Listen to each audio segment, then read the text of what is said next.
My name is Susan Watson. Thank you for having me today. I am going to answer Senator Ward's questions for him, but I do want to tell you very respectfully, Mr. Chairman, that we are not prepared to speak on all these bills.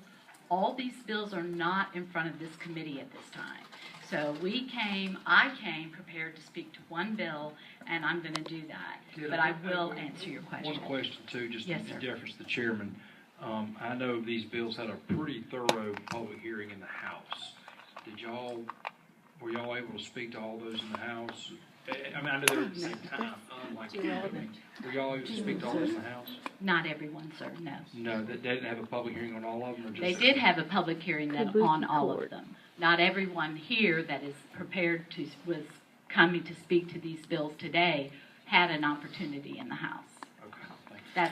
That's what I'm. But ma'am, let me tell you, reiterate to you, anyone that is here today, hear me, anyone that is here today to speak on any of these bills, you can sign up. If you didn't sign up, let me know.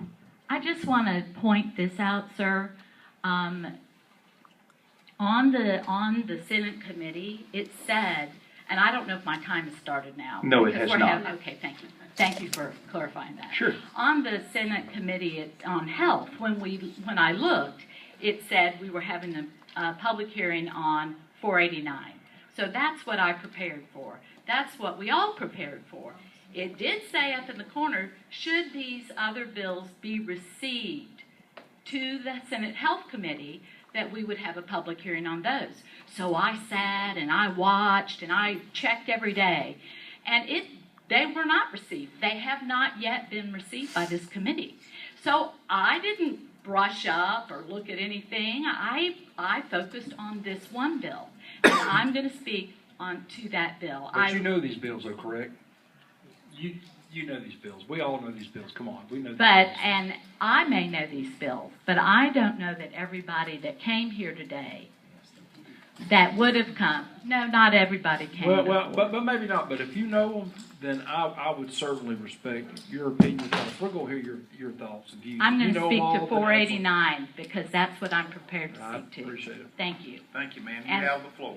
Thank you. So, first of all, let me address Senator Ward's questions. And that was, I think, about the cases, yes. the lawsuit. Ohio passed a similar bill as the fetal heartbeat bill. I'm talking about that one right now. And they report that they think it would cost them more than $1 million to defend that. North Dakota did pass a bill, and then it was immediately enjoined by the federal court because they found it to be unconstitutional. And I'm not against you on this one. I have a huge issue with passing bills that do nothing but, for good sakes, are taken to court. Have any of the bills, and again, my apologies, we're speaking on 4 bills here. Have any of these bills been overturned by a court of appeals federally? And I ask you that because they've been enjoined. They haven't been heard in court. I want to confess to you, Senator Cam, I'm not an attorney. So they should put attorneys on this committee, so we mess things up. But thank you for answering that. Yes, ma'am. Thank you. And again, I'm going to speak on House Bill 489. House Bill 489 would double the Alabama's 24-hour waiting period. That 24-hour expansion will increase the financial and emotional hardship for women and force them to get their care they want and need later in pregnancy. Currently, Alabama women can already take as long as they need to make a decision. They have, from the moment that they decide that the moment they discover they're pregnant until they make a decision about the health care they want.